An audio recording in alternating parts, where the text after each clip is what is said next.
നമസ്കാരം. പിണറായി വിജയൻ സർക്കാർ ചെയ്ത കാര്യങ്ങളെയൊക്കെ വാനോളം പുകഴ്ത്തുന്ന കമ്മി സൈബർ കൂട്ടങ്ങൾ അഴിഞ്ഞാടുന്ന ഒരു കാലമാണ് ഈ കടന്നു പോകുന്നത്. കേരളത്തിലുണ്ടായിരിക്കുന്ന പ്രളയ സമാനമായ സാഹചര്യത്തെ പോലും രാഷ്ട്രീയവൽക്കരിച്ചുകൊണ്ട് പിണറായി സർക്കാരിന് പരസ്യം ചെയ്യാനുള്ള സാഹചര്യമാക്കി ഇതിനെ മാറ്റിയെടുക്കുകയാണ് മനസാക്ഷിയില്ലാത്ത ഒരു കൂട്ടം സൈബർ കമ്മി പോരാളികൾ. അതായത് കൃത്യമായി പറഞ്ഞാൽ 2018 പിണറായി സർക്കാർ അധികാരത്തിലിരിക്കുന്ന കാലത്ത് കോഴിക്കോട് കട്ടിപ്പാറ എന്ന് പറയുന്ന സ്ഥലത്ത് ഒരു അറവ് മാലിന്യ സംസ്കരണ പ്ലാന്റ് സ്ഥാപിച്ചു.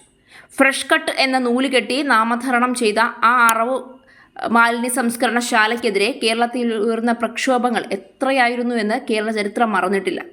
2018 വെള്ളപ്പൊക്കത്തിൽ കേരളത്തിന് ലഭിച്ച ദൈവപുരുഷൻ എന്ന പിണറായിയെ വാഴ്ത്തുമ്പോൾ അതേ വർഷം തന്നെയാണ് ഫ്രഷ് കട്ട് എന്ന പേരിൽ കേരളത്തിലെ ജനങ്ങളെ കൊന്നൊടുക്കാൻ, അല്ലെങ്കിൽ കോഴിക്കോട് കട്ടിപ്പാറയിലെ ജനങ്ങളെ കൊന്നൊടുക്കാൻ തരത്തിൽ ഒരു അറവ് മാലിന്യ സംസ്കരണശാല കേരളത്തിൽ അനുമതി കൊടുത്ത് സ്ഥാപിക്കപ്പെട്ടതെന്നുകൂടി ഓർക്കണം. 2019 ഈ സ്ഥാപനം ആ സ്ഥലത്ത് പ്രവർത്തനം ആരംഭിച്ചു. സർക്കാർ വിശദീകരണം അനുസരിച്ച് എല്ലാവിധ നിയമ നടപടികളും പൂർത്തിയാക്കി മലിനീകരണ നിയന്ത്രണ ബോർഡിന്റെ ഒക്കെ സർട്ടിഫിക്കറ്റ് വാങ്ങി സ്ഥാപിക്കപ്പെട്ട അറവ് മാലിന്യ സംസ്കരണശാല വഴി ഓരോ മനുഷ്യനും യാതൊരു ദോഷവും സംഭവിക്കില്ല. എന്നാൽ കാര്യങ്ങൾ അങ്ങനെ ആയിരുന്നില്ല. മുന്തിയ കാറിൽ സഞ്ചരിക്കുന്ന പോലീസ് എസ്കോർട്ടുള്ള വലിയ ബംഗ്ലാവിൽ ജീവിക്കുന്ന രാഷ്ട്രീയ നേതാക്കന്മാർക്ക് അവിടെ ഇരുന്ന് എന്തും പറയാം. പക്ഷേ സാധാരണക്കാരാണ് ഇത്തരത്തിലുള്ള പല കൊള്ളരുതായ്മകളുടെയും ദുരിതം അനുഭവിക്കേണ്ടി വരുന്നത്. വായു, ജലം, മണ്ണ്, ഈ 3 ഘടകങ്ങളും മലിനീകരിക്കപ്പെട്ട് ശ്വാസമെടുക്കാൻ കഴിയാതെ ഒരു വലിയ ജനവിഭാഗം മുറവിളി കൂട്ടിയതിൻ്റെ ശബ്ദം പുറത്ത് വന്നത്, അല്ലെങ്കിൽ വരാൻ അനുവദിച്ചത് 2024. പിന്നീടാണ് കഥയുടെ തുടക്കം. 2024 കോഴിക്കോട് കട്ടിപ്പാറയിലെ ഫ്രഷ് കട്ട് അറവ് മാലിന്യ സംസ്കരണ പ്ലാന്റിനെതിരെ ഉയർന്നിരുന്ന പ്രാദേശിക പരാതികൾ സംസ്ഥാനതല ചർച്ചയായി മാറിയത്.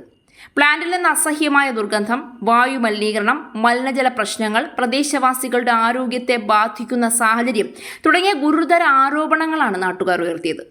മഴക്കാലത്ത് സ്ഥിതി കൂടുതൽ രൂക്ഷമാകുന്നുവെന്നും സാധാരണ ജീവിതം പോലും ദുസ്സഹമായിരിക്കുകയാണെന്നും പ്രദേശവാസികൾ കരഞ്ഞ് വിളിച്ചു പറഞ്ഞു. എന്നാൽ പ്ലാന്റ് അധികൃതർ ഈ ആരോപണങ്ങളെ നിഷേധിക്കുകയും ആധുനിക സാങ്കേതിക സംവിധാനങ്ങൾ ഉപയോഗിച്ചാണ് പ്രവർത്തനമെന്നും നിയമപ്രകാരം ലഭിച്ച എല്ലാ അനുമതികളോടെയുമാണ് സ്ഥാപനം പ്രവർത്തിക്കുന്നതെന്നും വിശദീകരിച്ചു.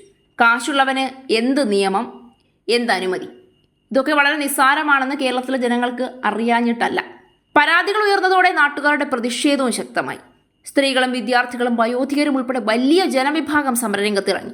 നിരവധി ദിവസങ്ങൾ നീണ്ട പ്രതിഷേധങ്ങൾ, റോഡ് ഉപരോധങ്ങൾ, ധർണകൾ, ജനകീയ കൂട്ടായ്മകൾ എന്നിവയിലൂടെ പ്രശ്നം സംസ്ഥാനത്തിന്റെ തന്നെ ശ്രദ്ധയാകർഷിച്ചു. പ്രതിഷേധം പിന്നീട് നിയമസമാധാന പ്രശ്നമായപ്പോൾ പോലീസ് ശക്തമായി ഇടപെട്ടു, അല്ലെങ്കിൽ ഇടപെടാൻ പോലീസിന് നിർദ്ദേശം നൽകി. സമരക്കാർക്കെതിരെ കേസുകൾ രജിസ്റ്റർ ചെയ്യുകയും ചില ഘട്ടങ്ങളിൽ ബലപ്രയോഗം പോലും നടത്തിയെന്ന ആരോപണങ്ങളും അന്ന് ഉയർന്നു. ഈ നടപടികൾ പ്രതിഷേധത്തിന് കൂടുതൽ രാഷ്ട്രീയ മാനം നൽകുകയും ചെയ്തു. അന്നത്തെ സർക്കാരിന്റെ നിലപാട് വളരെ വ്യത്യസ്തമായിരുന്നു. പ്ലാന്റിന് കേരള സംസ്ഥാന മലിനീകരണ നിയന്ത്രണ ബോർഡിന്റെയും മറ്റ് ബന്ധപ്പെട്ട വകുപ്പുകളുടെയും നിയമാനുസൃത അനുമതികൾ ലഭിച്ച ശേഷമാണ് പ്രവർത്തനം ആരംഭിച്ചതെന്ന് സർക്കാർ വാദിച്ചു ജയിച്ചു. പരാതികൾ പരിശോധിക്കാൻ ബന്ധപ്പെട്ട വകുപ്പുകൾക്ക് നിർദ്ദേശം നൽകിയെന്നും നിയമലംഘനം കണ്ടെത്തിയാൽ ആവശ്യമായ നടപടി സ്വീകരിക്കുമെന്നും സർക്കാർ വ്യക്തമാക്കി. പക്ഷേ ഇതൊക്കെ വെറും പൊള്ളയായ വാഗ്ദാനങ്ങളാണ് എന്ന് അറിയാത്തവരല്ല പ്രബുദ്ധ മലയാളികൾ. പണമുള്ളവന് മുന്നിൽ എന്തും വഴിമാറും. പണമുള്ളവന് മുന്നിൽ കൊടുക്കാൻ കഴിവുള്ളവന് മുന്നിൽ എന്ത് പഠനവും അവർക്ക് അനുകൂലമായി മാറും, എന്ത് നിയമവും അവർക്ക് അനുകൂലമായി വളഞ്ഞു നിൽക്കും. അതേസമയം ശാസ്ത്രീയ പരിശോധനകൾ പൂർത്തിയാകുന്നതിന് മുൻപ് പ്ലാന്റ് അടച്ചുപൂട്ടാൻ കഴിയില്ല എന്ന അധികൃതർ കർശന നിലപാടെടുത്തു. മറുവശത്ത് നാട്ടുകാർ വാദിച്ചത് നിയമപരമായ അനുമതികൾ മാത്രം പോരാ, ജനങ്ങളുടെ ജീവിത നിലവാരവും ആരോഗ്യ സുരക്ഷയും സംരക്ഷിക്കുകയാണ് ഭരണകൂടത്തിന്റെ പ്രഥമ ഉത്തരവാദിത്വമെന്നായിരുന്നു. ഈ വിവാദം ഒരു സ്ഥാപനത്തെക്കുറിച്ചുള്ള തർക്കത്തിൽ ഒതുങ്ങിയില്ല. വികസന പദ്ധതികൾ നടപ്പാക്കുമ്പോൾ പരിസ്ഥിതി സംരക്ഷണവും എത്രത്തോളം മുൻഗണന നൽകപ്പെടണം എന്ന വലിയ ചോദ്യമാണ് ഇത് കേരളത്തിന്റെ മുന്നിൽ അന്ന് ഉയർത്തിയത്. ഇപ്പോൾ ജന്തർ മന്ദറിൽ വിദ്യാർത്ഥി പ്രക്ഷോഭം ഉണ്ടായപ്പോൾ അവിടെ പോയി ഐക്യദാർഢ്യം പ്രഖ്യാപിച്ച ഈ കമ്മി നേതാക്കന്മാരൊക്കെ ഈ കേരളത്തിൽ അന്നും ഉണ്ടായിരുന്നു കേട്ടോ. ആരുടെയും ശബ്ദം ഉയർന്നു കേട്ടില്ല. പിണറായിക്ക് മുകളിൽ ഒരാളും വിരലരക്കിയിട്ടില്ല. ഭരണകൂടം നിയമപരമായ നടപടികളെ ചൂണ്ടിക്കാട്ടിയപ്പോൾ നാട്ടുകാർ തങ്ങളുടെ ദൈനംദിന അനുഭവങ്ങളെയാണ് തെളിവായി മുന്നോട്ട് വെച്ചത്. പക്ഷേ അതിനെ നിഷ്കരുണം തട്ടിമാറ്റുകയാണ് ഭരണകൂടം അന്ന് ചെയ്തത്. ഈ 2 നിലപാടുകൾ തമ്മിലുള്ള സംഘർഷമാണ് മാസങ്ങളോളം നീണ്ട സമരങ്ങൾക്ക് പോലും കാരണമായത്.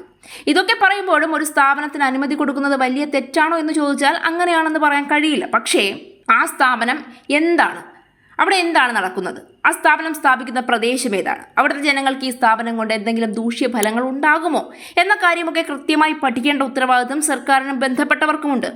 അങ്ങനെ പഠിച്ചില്ല എങ്കിൽ എന്തുകൊണ്ടാണ് അങ്ങനെ പഠിക്കാതെ ഒരു ഉത്തരവ് അല്ലെങ്കിൽ അനുമതി കൊടുത്തതെന്ന ചോദ്യമാണ് ഉയരുന്നത്. പിന്നിൽ കളിച്ച രാഷ്ട്രീയക്കാർ, ഇതിനു പിന്നിൽ കളിച്ച ഉന്നത ഉദ്യോഗസ്ഥർ ആരൊക്കെയാണ്? ഫ്രഷ് കട്ട് എന്ന് പറയുന്ന സ്ഥാപനം കൈമടക്ക് കൊടുത്തത് ആരൊക്കെയാണ് ഇതിന്റെ പാവപ്പെട്ട ജനങ്ങളുടെ കണ്ണുനീരിനെ വിറ്റ് കാശാക്കി കീശയിൽ തിരുകി വെച്ചത്? പണത്തിന്റെ സ്വാധീനത്തിൽ മുൻ സർക്കാരിനെയും വലിയ ഉദ്യോഗസ്ഥ വൃന്ദത്തെയും വിലയ്ക്ക് വാങ്ങി ജനങ്ങളെ ദുരിതത്തിലാഴ്ത്തി ഒരു മാഫിയയായി തീർന്നിരുന്നു ഫ്രഷ് കട്ട്. അവർക്കെതിരെ വരുന്നവരെയെല്ലാം സ്വാധീനിച്ചോ ഭീഷണിപ്പെടുത്തിയോ തടയുന്ന ശൈലിയായിരുന്നു. പക്ഷേ ഇത്തവണ അവർക്ക് പാളി. അടച്ചുപൂട്ടി പെറുക്കിക്കെട്ടി പോകാൻ ഉത്തരവിട്ടിരിക്കുകയാണ് കോടതി. ഫ്രഷ് കട്ട് എന്ന സ്ഥാപനം ഇതോടെ അടച്ചുപൂട്ടുകയാണ്. പക്ഷേ 2018 സ്ഥാപിക്കപ്പെട്ട 2026 വരെയാകുമ്പോൾ ഈ സ്ഥാപനം എത്ര വർഷം അവിടെ പ്രവർത്തിച്ചു എന്നോർക്കണം. അതുമൂലമുണ്ടായ മലിനീകരണം എത്ര മനുഷ്യരെ ബാധിച്ചു എന്നോർക്കണം. എന്നിട്ടും അത് കാണാതെ ജനകീയ സർക്കാർ എന്തുകൊണ്ട് മുന്നോട്ട് പോയി എന്നോർക്കണം. അവർ ഇത്രയേറെ മുറവിളി ഉയർത്തിയിട്ടും എന്തുകൊണ്ട് അതിനെതിരെ നടപടിയെടുക്കാൻ അടച്ചുപൂട്ടാൻ സർക്കാർ അമാന്ത്യം കാണിച്ചു എന്നോർക്കണം. ജനാധിപത്യ രാജ്യത്തിൽ അധികാരത്തിലിരിക്കുന്ന സർക്കാരിന്റെ ഏറ്റവും വലിയ ഉത്തരവാദിത്തം ജനങ്ങളുടെ ക്ഷേമം സംരക്ഷിക്കുക എന്നുള്ളതാണ്. അവരുടെ ന്യായമായ അവകാശങ്ങൾ കേൾക്കുക, സംരക്ഷിക്കുക എന്നുള്ളതാണ്. അതിനു കഴിയാത്ത ഇടതുപക്ഷം 10 വർഷം കേരളം ഭരിച്ചതിന്റെ കണക്കും 2018 പ്രളയത്തിൽ മീൻ പിടിച്ചതിന്റെ കണക്കും പട്ടിണി കിടന്നതിന്റെ കണക്കും പറഞ്ഞ് ഈ ദുരിതകാലത്തെ പോലും വോട്ട് ബാങ്കാക്കി മാറ്റാൻ ശ്രമിക്കുമ്പോൾ ഇത്തരത്തിൽ നിങ്ങൾ ചെയ്തു പോയ പല നെറികേടുകളും ചരിത്രം കണക്ക് പുസ്തകത്തിൽ എഴുതി വെച്ചിട്ടുണ്ട് എന്നും അത് കൃത്യസമയത്തേക്ക് പുറത്തേക്ക് വരുമെന്നും മറക്കരുത്. കേരളം ഒന്നും മറന്നിട്ടില്ല. നിങ്ങൾ ചെയ്തതും ചെയ്യാതെ പോയതും നിങ്ങൾ പറഞ്ഞതും പറയാതെ പോയതും ഒക്കെ കേരളം ഓർക്കുന്നുണ്ട്, കേരളം ചർച്ച ചെയ്യുന്നുണ്ട്.